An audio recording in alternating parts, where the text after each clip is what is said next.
Good evening, guys. Welcome back to another video over here on the Chinese Zodiac and horoscopes. Today we're going to be doing a video for you guys born in the year of the snake. So welcome back, all my snaky friends. How are we doing this week? We will find out as we shuffle these up and we pick three for you guys. I would just like to take this opportunity to thank every one of you snakes that has hit that subscribe button in 2024. So thank you very much for the support. I was also talking with a friend the other day and we were discussing the possibility that I'm the only person that does readings like this, especially on YouTube. We're yet to find anybody else that does Chinese Zodiac oriented readings with Chinese Zodiac cards using Chinese Zodiac knowledge. And there are those that do ask me where I get my cards from. However, I was given them, so unfortunately I can't help you there. But I do use Theodora Lau's Chinese Zodiac book for the knowledge side of things, because unlike other readings, I don't read the booklet that came with the cards. I'm very unique in that sense that I actually use the compatibility between you and what the card has on it in regards to Chinese Zodiac signs. We just let fate decide and the powers of the universe pick those three cards, because I shuffle with my eyes closed. So it kind of makes it very unique in a way, very individualistic. So thank you for supporting my unique and individualistic videos.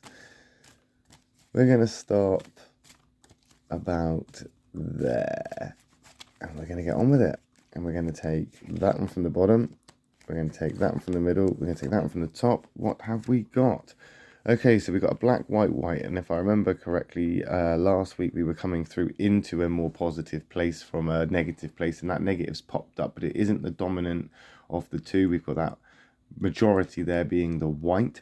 White isn't always all right, of course, and black isn't always an attack. It all depends on those compatibilities of those cards when we flip them over. But it does still look like we're in a relatively more positive place. Maybe I spoke too soon. Black rat coming into play. That's a good example of black not being an attack, because the rat and the snake actually have a good compatibility. There's a good relationship that can be quite satisfactory here. So despite the fact that we have a black rat, it's still compatible. You just got things to do. There's just too much to do all the time.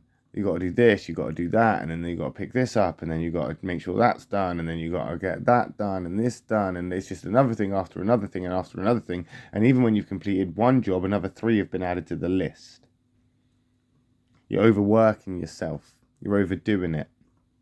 That rat is a pre-planning card, or pre-planner as a sign. And that rat is saying you're unorganized, which is not great for a snake, really, because you're quite organized people. But this is a time where you are, I would say, not in a chaotic place. You're not in a chaotic place. You're more in a place of almost not caring. I'd say of disregard. That's probably the best word.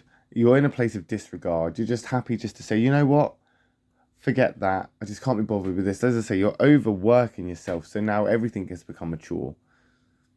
Has everything just now just started to pile up where you're not finding anything enjoyable, because everything has just become mundane. Everything has just become the same. Everything is just boring. It doesn't even matter if it's things you used to love to do. It is now become, as I say, a chore, exhausting, just too much hassle, a burden almost. Things are just becoming too much of a burden. We've got that white dog coming into play there. That's a protective card. That's a card there to kind of, I guess in some ways, look out for you a little bit. It's also a communicator. So the lines of communication are looking relatively good right now. And I think right now you're mediating or negotiating various different elements of your, I want to say your life. It could be work, it could be family, it could be home life, it could be social life. But you're basically, you're negotiating here. You are trying to mediate some sort of resolution from maybe a particular problem that has arisen from this backlog of things piling up. It could be a main issue that has caused things to be put on hold, and now you need to pull the plug on that, nip it in the bud, or to address it so that you can move that hurdle out the way and continue getting the rest of the stuff on the to-do list done. As I say, it's about compatibility, and the dog and the snake, I mean, they have a relatively okay compatibility. They have a mutual respect for each other, and they will shy away from confrontation between each other if it comes to it. So I think right now this is a good opportunity for you to, I don't want to say get into conflicts, but if you want to address something while you're communicating, I think it's okay. I think right now during negotiations, you can have a few demands. I think you can make some demands here in this negotiation, because I don't think anybody is going to question you on this, because they can see that you're deserving of it. And I think that's what this is. This is a sort of, if you're going to start making changes, then make changes that you like, because nobody else really cares. So if you're going to paint a room and there's other people that use that room and they're like, oh, we don't really care if it's painted or not, to be honest, then don't worry what colour they want it. Paint it the colour you want it, because they don't care. And that way at least you get a colour that you want and you like. Bugger everybody else. I think, as I say, it's okay for you to be a little bit demanding in this negotiation or whatever situation it is. I think you've got the upper hand here. And I think that is being accompanied by a little bit of a sort of monkey trickery, maybe a little bit of not mind games or playing games per se, but you've definitely been able to get yourself into this position through whatever means necessary. And now you're in this position, don't waste it. I mean, monkeys and snakes, they don't necessarily get along very well. They don't trust each other. They tend to be very suspicious of each other. But I think in this example here with you guys as snakes right now, in that white monkey card as incompatibility, I think we're seeing an opportunity here to use this monkey and to manipulate this monkey in order to get you into that position of where you should be, or where you should have been before everything started to pile up. That monkey, after all, is a doer card. And if we break this down into, you know, what we can use this monkey for and what advantages we've got from this, we've got this doer sort of energy, this get up and go, this drive. But it's not just any old do and drive. It's very similar to the rat in that respect, as in doing stuff. But this is a pre-planner.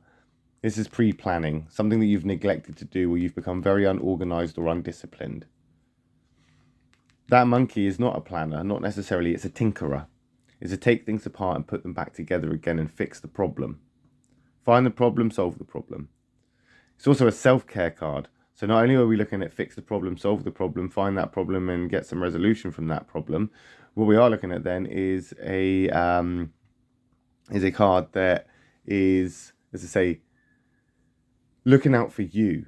Self-care, selfishness, demanding is okay right now, or making demands is okay. You can, if you're negotiating and everybody else is making compromises and making demands, and everybody else is in that negotiation going, well, I want this and I don't want this to happen, blah, blah, blah, blah. This is a negotiation. So make sure you, again, are a little bit selfish with it. If nobody else cares, then at least get what you can from this. Try and get what you can from this and take advantage of it. And I don't mean screw people over. I don't mean be vindictive or, you know, manipulate people or hurt people or take from people or anything like this. I'm just saying, if there's advantages to have, like painting a room, you know, if you're going to paint a room, even if it's with your own partner, and you say to your partner, I really think that we should paint the lounge. And they go, yeah, if you like. And then you say, well, what colour do you want to paint it? Oh, I don't care. Then that's the red, that's the green light right there, isn't it? That's the green light. It's not the red light, is it? I was going to say red light. That's the green light to go ahead and do that.